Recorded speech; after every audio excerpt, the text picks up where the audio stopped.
السلام علیکم دوستو، آج میں آپ کے سامنے حاضر ہوا ہوں ایک نئی ویڈیو کے ساتھ سورج کی پیدائش اور سورج کے متعلق باتیں۔ دوستو، جو لوگ چینل پر نئے ہیں وہ چینل کو ضرور سبسکرائب کر لیں اور ساتھ ہی بیل آئیکن کو بھی دبا لیں تاکہ آنے والی مزید ویڈیو آپ تک پہنچ سکے۔ فرمان الہی ہے، حق تعالیٰ نے سورج کو ایک چراغ بنایا ہے۔ سورج کی پیدائش کے سارے حکم و مثالیں تو خدا ہی جانتا ہے، لیکن جس حد تک ہم سمجھ سکتے ہیں وہ یہ ہیں کہ دنیا بھر میں رات دن کا یہ حیرت کن انقلاب اسی سورج کے باعث ہے۔ اگر یہ آفتاب نہ ہوتا تو دن کا نظام درہم برہم ہو جاتا اور اس میں زبردست خلل پڑ جاتا۔ اگر آفتاب نہ ہوتا تو دنیا تاریک ہوتی، اندھیرا سب طرف چھایا ہوا ہوتا، لوگ اپنے اپنے روزگار کی تلاش میں کیسے دوڑتے بھاگتے، اپنے کام کاج کیسے چلاتے۔ جب لوگ روشنی کی لذت و منفعت سے محروم ہوتے تو زندگی ان کو کیسے باتی، جینے کا لطف ان کو کہاں ملتا۔ اگر آفتاب کی روشنی نہ ہوتی تو آنکھوں کا نفع ختم ہو جاتا اور پھر یہ کس کام آتی۔ نیز رنگوں کا پتہ چلانا بھی بغیر روشنی کے محال تھا۔ اب سورج کے غروب ہونے کے نفعوں پر ذرا نظر ڈالیے۔ اگر آفتاب غروب نہ ہوتا بلکہ نکلتا ہی رہتا تو مخلوق کو راحت و آرام کب ملتا؟ حالانکہ وہ آرام کے بہت ہی حاجت مند ہیں، ان کے بدن راحت چاہتے ہیں، ان کے حواس سکون کے خواہاں ہیں۔ قوت ہاضمہ کھانے کو ہضم کرنے کے لیے آرام کا تقاضا کرتی ہے کہ کھانا بھی ہضم کرے اور ایک غذا کو فنا کر کے دوسری غذا کے لیے بدن کو تیار کرے۔ سورج غروب نہ ہوتا تو لوگ نفع کے لالچ و حرص میں لگاتار کام کیے ہی جاتے اور اس کا ان کے بدنوں پر ناخوشگوار اثر پڑتا۔ اکثر حیوانات ایسے ہیں کہ اگر رات نہ آتی تو وہ کبھی دم نہ لیتے اور نفع کا لالچ ان کو ہرگز سکون سے نہ بیٹھنے دیتا۔ آفتاب 24 گھنٹے نکلا ہی رہتا تو زمین آفتاب کی حرارت سے سخت تپ جاتی اور اس تپش سے زمین پر بسنے والے حیوانات اور اگنے والے نباتات جل جلا کر ختم ہو جاتے۔ گویا آفتاب اس حیثیت سے کہ کبھی نکلتا ہے اور کبھی ڈوبتا ہے، بالکل ایک چراغ کی طرح ہے جس کے گھر والے ضرورت کے وقت جلاتے ہیں اور پھر بجھا دیتے ہیں اور آرام کرتے ہیں۔ یا یوں سمجھے کہ آفتاب ایک آگ کی مانند ہے کہ ایک گھر کے لوگ اس سے اپنے کھانے پکاتے ہیں، جب ان کے کھانے پک جاتے ہیں تو وہ یہی آگ اپنے پڑوسیوں کو دے دیتے ہیں اور وہ اس سے نفع اندوز ہوتے ہیں۔ جب وہ بھی اپنی حاجت روائی کر لیتے ہیں تو دوسروں کو یہی آگ سنبھال دیتے ہیں۔ بس اسی طرح آفتاب آگ کی مانند دنیا کے ارد گرد زمین کے مختلف طبقوں پر رات دن چکر لگاتا رہتا ہے اور باری باری سے ہر ایک حصہ زمین کو نور اور ظلمت سے نفع اندوز ہونے کا موقع دیتا ہے۔ عالم کی صلاح و بہبود اسی نور و ظلمت کے دور اور چکر میں ہے اور اسی پراسرار دور کی طرف اس آیت قرآنی میں اشارہ کیا گیا ہے۔ ترجمہ: بھلا بتاؤ، اگر اللہ تعالیٰ تم پر ہمیشہ کے لیے قیامت تک رات ہی رہنے دے تو اللہ تعالیٰ کے سوا کون معبود ہے جو تمہارے لیے روشنی لے آئے؟ کیا تم سنتے نہیں؟ سورج کے آگے پیچھے ہونے سے فصلیں بنتی ہیں اور فصلوں سے نباتات اور حیوانات کا نظام درست اور ٹھیک ہوتا ہے۔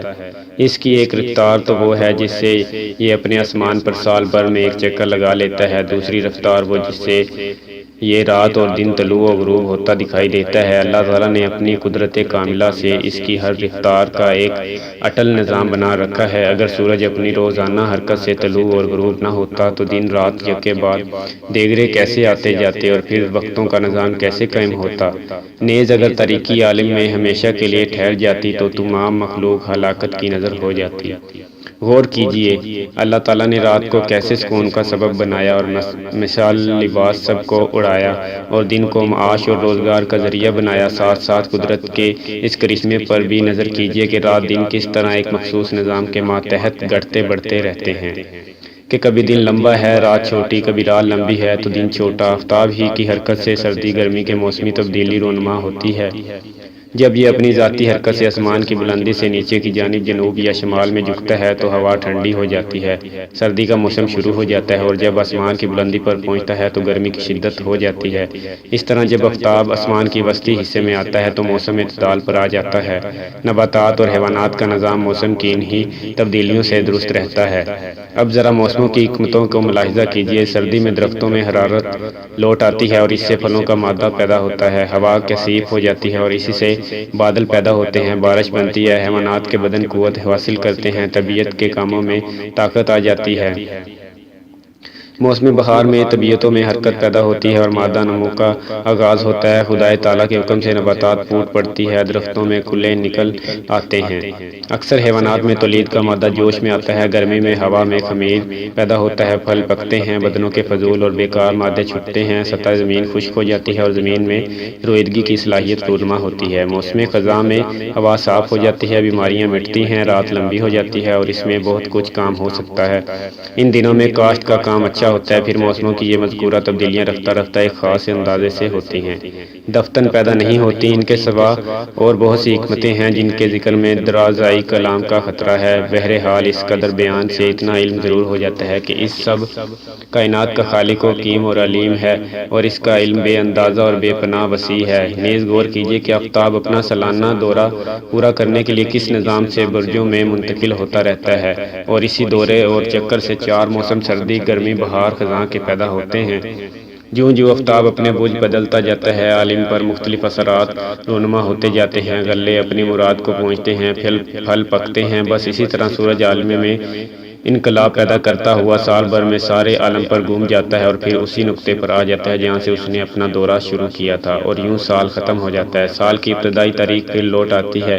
یہ حق سبحانہ کی حکمت و علم کا تقاضا ہے کہ ہر چیز اپنے اندازے سے اپنا کام پورا کر لیتی ہے اور دنیا کے نظام میں سرم و فرق نہیں آتا۔ اس سلسلے میں وہ وقت بھی قابل عبرت ہے جب کہ سورج مشرق سے نمودار ہوتا ہے اور عالم پر اپنی روشنی ڈالتا ہے کہ بحکم خالق کیسے نظام سے چلتا ہے، زمین کے ہر حصے اور ہر طبقے کو رفتہ رفتہ روشن کرتا جاتا ہے۔ اگر وہ ایک مقام کو روشن کر کے ٹھہر جاتا اور آگے نہ بڑھتا تو اس کی شعاع ایک ہی سمت میں پڑتی اور اس کی روشنی سے تمام سمتیں محروم رہتی، کیونکہ ایک جگہ برقرار رہنے میں پہاڑ اور دیواریں اس کی شعاعوں کو اکثر حصہ ہائے زمین سے روک لیتی۔ اور اب صورت یہ ہے کہ شروع دن میں مشرق سے سر نکالتا ہے اور دھیرے دھیرے اوپر اٹھتا ہے۔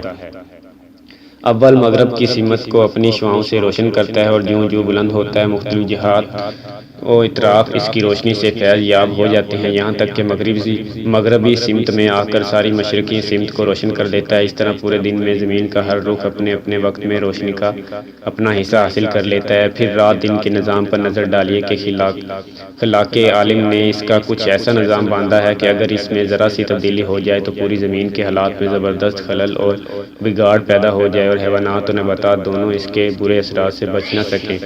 انسانوں کا تو یہ حال ہو کہ سورج کی روشنی کے باعث وہ آرام نہ کر سکیں، ادھر چھپائے اور مویشی چلتے ہی رہیں اور اس طرح ہلاکت کا لقمہ بنے۔ نباتات کا بھی برا حال ہو کہ سورج کی لگاتار گرمی پا کر وہ جل جلا کر خاک ہو جائیں۔ یہی حال رات کا ہے کہ اگر وہ کھنچ جائے اور ختم نہ ہو تو سارے حیوانات حرکت نہ کر سکیں اور طلب معاش میں دوڑ دھوپ سے عاجز و قاصر رہیں۔ نباتات میں طبعی حرارت ٹھنڈی پڑ جائے اور ان میں عفونت پیدا ہو کر تلف ہو جائیں، جس طرح نباتات کا وہ حصہ گل سڑ جاتا ہے جس پر دھوپ نہ پڑ سکے اور وہ سورج کی روشنی سے دور رہیں۔ آسمان کے بعد سورج کا سب سے بڑا فضائی کرہ ایسا ہے جو ہر انسان کی نظر کو پہلے خیرہ اور عقل کو حیران کرتا ہے اور خداوند قدوس کی بے پناہ قدرت کو آنکھوں سے دکھاتا ہے۔ حضرت ابراہیم علیہ السلام جب کائنات عالم میں معبود حقیقی کا سراغ لگانے لگے اور عالم کی حیرت انگیز کائناتی اشیاء کو عقل کی کسوٹی پر کسنے بیٹھنے تو نظر کے سامنے ستارے بھی آئے، چاند بھی، مگر کوئی بھی معبود کی حیثیت سے نگاہ بھی نہیں جچا اور اس لیے سب کو نظر تحقیق سے گراتے گئے۔ بعد میں سورج پر نظر پڑی تو اس کی بڑائی اور عظمت کو دیکھ کر نظر کو تھوڑی دیر کے لیے دھوکا لگا، دل ٹھٹکٹا کر شاید یہی معبود ہے، اور خود فرمایا ھذا اکبر کہ یہ تو سب سے بڑا ہے۔ لیکن جب زمین کے دامن میں اس نے بھی اپنا منہ چھپایا تو آپ نے اس سے بھی بیزاری ظاہر فرمائی۔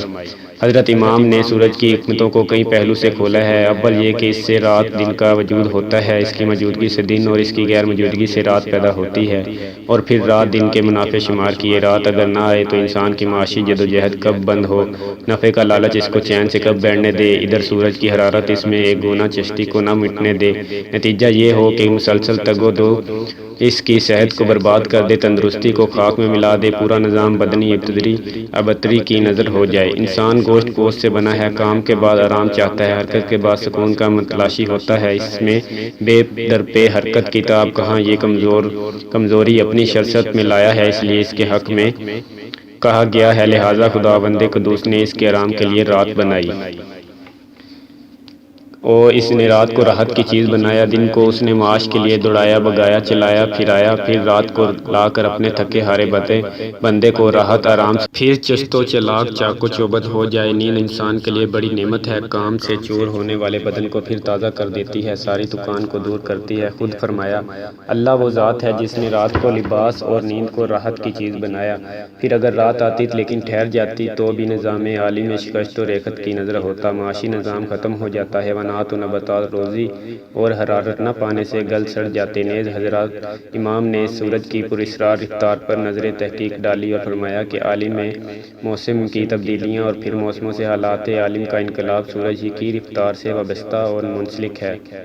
چنانچہ اسی نظام قدرت کی طرف اس آیت کریمہ میں اشارہ ہوا ہے۔ ترجمہ: اللہ کی وہ ذات ہے جس نے سورج کو چمکتا ہوا اور چاند کو نورانی بنایا اور اس کی چال کے لیے منزلیں مقرر کی تاکہ تم برسوں کی گنتی اور حساب معلوم کر لیا کرو۔ اللہ تعالیٰ نے یہ چیزیں بے فائدہ نہیں پیدا کی۔ مفصل بیان کرتا ہے، اللہ نشانیوں کو ان لوگوں کے لیے جو علم و دانش رکھتے ہیں، گویا یہ سورج اپنی رفتار سے عالم کے لیے سال بھر کی جنتری تیار کرتا ہے اور عالم کے سارے کاروبار اسی کے تیار کردہ کیلنڈر سے چلتے ہیں۔